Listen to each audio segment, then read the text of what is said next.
Picture it. Picture yourself in a club, in the middle of the night, with your friends, having fun, not worrying about one thing in the world. 50 people. 50 LGBT people murdered.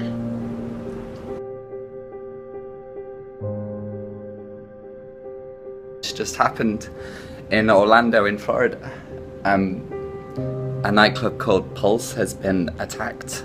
A lot of people have been shot, and it's an attack on LGBT people.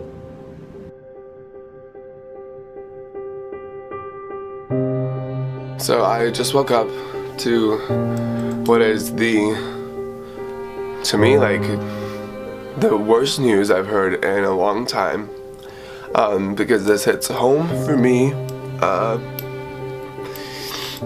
So the Orlando shooting on the gay club Pulse,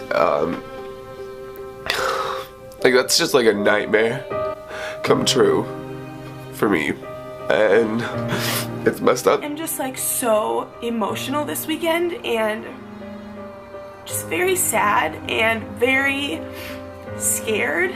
I don't think I've felt this scared for my own life. I mean, for other people who have of course passed away and there's friends and family grieving, I can't even imagine what they're feeling. But on top of that, like, this is one of the first times in my life where I feel honestly scared to like live in today's society with a little kid.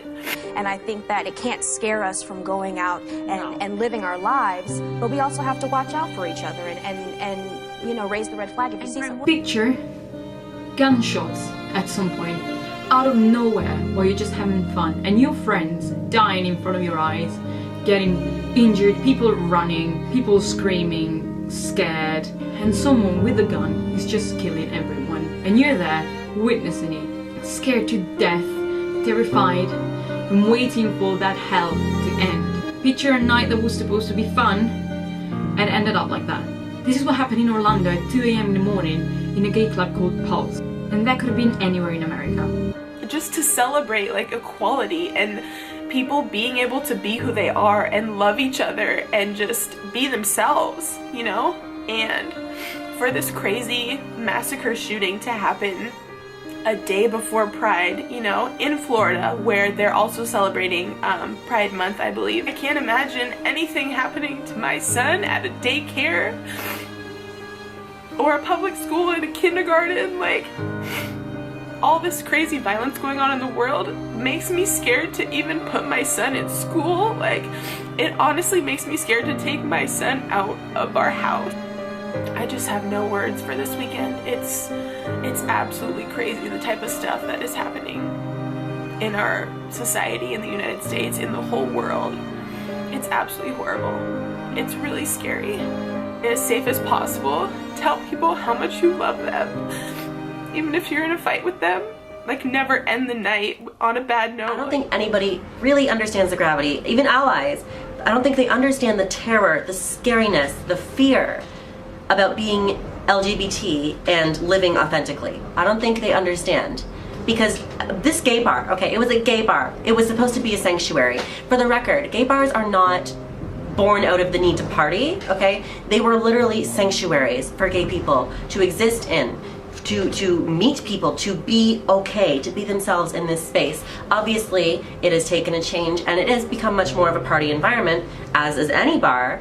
But then we're reminded why they existed in the first place when things like this happen. Okay, gay pride, gay bars, gay anything LGBT has never been created out of a need to party. That's why sometimes I see allies talking about how fun queer people are, and it's like, this is not about fun. Okay, I'm glad that you think we're fun, but this is not our mission. Our mission is not to have fun. Our mission is to live, be allowed to live, to not be murdered, okay? Gay pride was not born out of a need to celebrate. It was born out of a need to be defiant, to rebel, to be strong, to survive. And obviously we're at a place now where, you know, we can have a celebratory gay pride in North America. Great. Apparently not. Apparently we can't, because this guy killed 50 people in a place where they were supposed to be safe to be themselves. Let's just do our best to make sure this never happens again. Let's start a conversation about why queer people are so accepted to be abused. It starts so young, okay? This whole thing of like, oh, he's so gay, grows up into, I'm gonna shoot 50 people at a nightclub. It does, whether you wanna believe that or not. The abuse and the hatred directed at LGBT people is more than just behavior. It's a system. It's something that enforces this is who you're supposed to be. To all LGBT people around the globe, like, we do not deserve this treatment. And it just makes me so angry, and I had to say something, and this can't be allowed to carry on. It can't.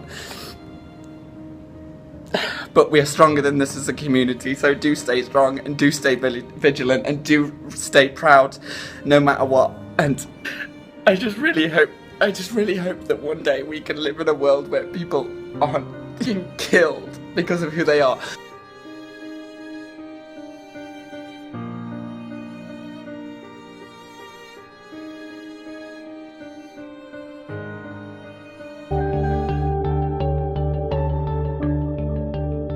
You know, it wasn't until 1973 that the American Psychiatric Association, after a fairly lengthy period of debate, discussion, and advocacy, voted to remove homosexuality as a mental disorder.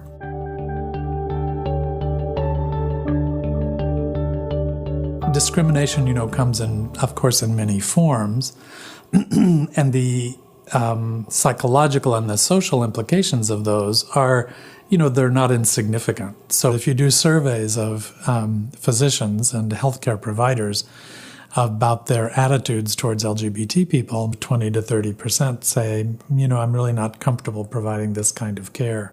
Does one come out on an application to college or to medical school or to law school or, you know, you name it? These are questions that, you know, people struggle with even to this very day. 90% or so of LGBT kids definitely say that they've experienced this kind of thing on a daily basis, whether it's being told or being called faggot or whatever, made to feel badly because they're different. These kinds of things over time, you know, sort of add up.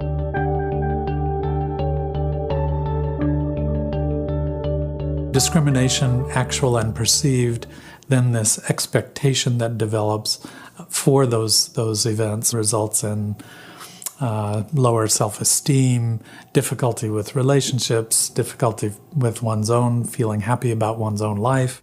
There is probably a 2.5 or so times likelihood of mental health disorders or problems among LGBT folks. Depression, anxiety, substance use in particular for women actually, about 3.5 times rate of substance use disorders among lesbians and bisexual women. There are higher rates of certainly attempted suicide among LGBT communities.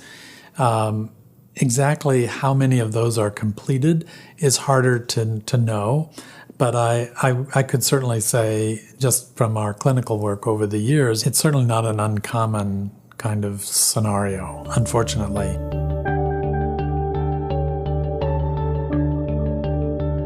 There's just no question that today is just, 180 degrees different than the way it was when I was growing up in small towns in the Midwest. As a middle-aged man, suddenly I was able to, fight in the armed services when DOMA went down in the 90s.